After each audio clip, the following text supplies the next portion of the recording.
In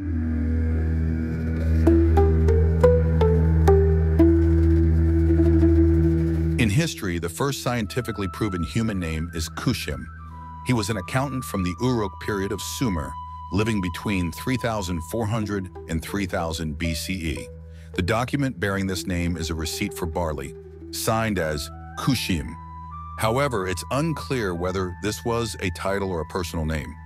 According to Sumerian written records, the earliest dated figure is Alulim, the first king. Alulim is recognized as the first Sumerian king to settle in Enheduanna, Mesopotamia, and it is said that he ruled for an astonishing 36,000 years. This early monarch was believed to have been chosen by the gods An, Enlil, and Enki to shepherd the still primitive human race, paving the way for the development of human civilization.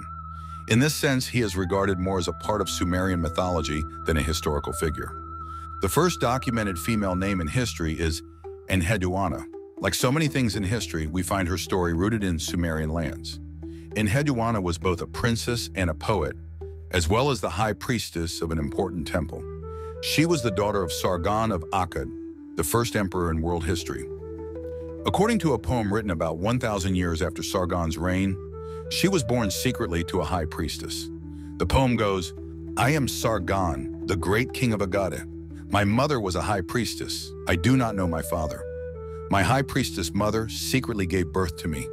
She placed me in a basket made of reeds, covered it with pitch, and set me afloat on the river where I would not escape. The river carried me to the water drawer, Aki, who pulled me from the water and raised me as his own son.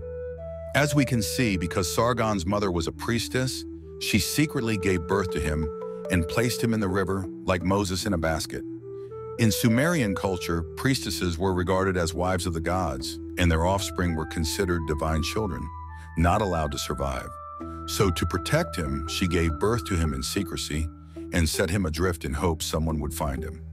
Aki, the water drawer who found the basket, raised him and eventually presented him as the chief cupbearer in the palace of Kish. Sargon must have been quite clever, as he capitalized on the sickness and weakness of the king of Kish, Zababa, while living in the palace.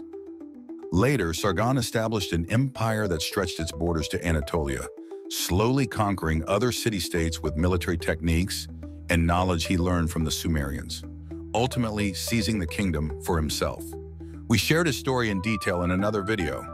You can find the link at the end of this one. He named the northern part of his empire Akkad and the southern part Sumer. However, no matter how powerful he became, the people he ruled were the native Sumerians, who had already established a great civilization with their writing, arts, and sciences. It wasn't easy to dismantle this society, so he needed to win their favor and befriend them. To achieve this, he named their gods, especially the goddess of love, Inanna, as Ishtar, and accepted her as his protective deity.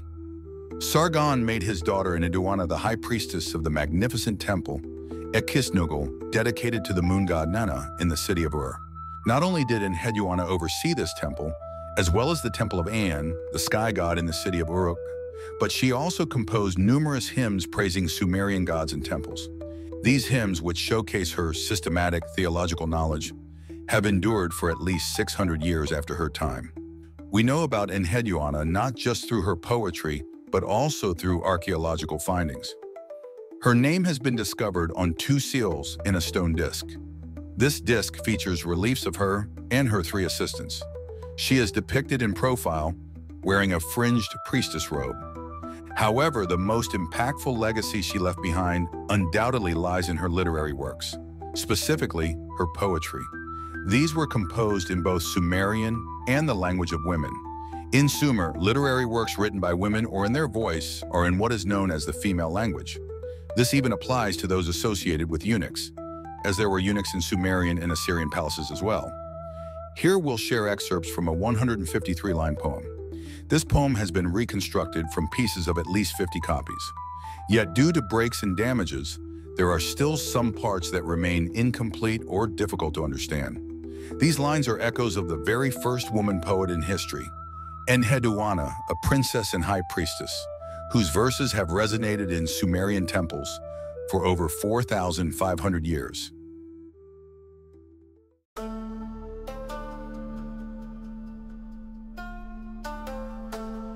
O Queen of all realms, radiant light, glistening woman in your dazzling attire, lover of heaven and earth, the consort of On, the sky god adorned with jewels, fit for the high priestess, captivating in your grace, holding the 7 me in your hand, our protective queen of all realms.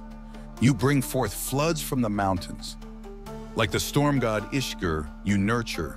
You are Enheduanna of heaven and earth, truly one of a kind. And you rain down fire like flames upon the land, proclaiming divine words by En's holy command. You lay waste to foreign lands. You give wings to the storm. Beloved of Enlil, you soar across the land. Daughter of the galloping moon god Sin, you are even greater than Aen, bringing the rebellious mountain to heel. In the mountain that shows no respect, you curse its plants, turning its grand gates to ashes. You made its rivers run with blood, and its army willingly became your captives. The scattered forces willingly came to you. Its mighty men opened paths before you. The city's entertainment spots filled with chaos.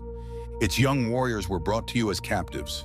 The rebellious city of Uruk and Inanna, the city that did not declare, "This land is yours."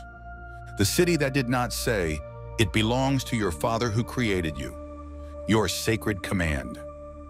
They turned away from your path. They strayed from its womb. Its woman could not express her love to her husband. By night they could not mate. The woman could not reveal her heart's sanctity to her husband. Galloping cow, great daughter of Sin, queen, you are greater than On, who honors you. Life-giving, you are the greatest queen of queens, greater than the mother who birthed you as you emerged from the sacred womb. Wise, intelligent, queen of all lands, you multiply living beings and people. For you, I sing this sacred song. I am the high priestess, I am Enheduanna.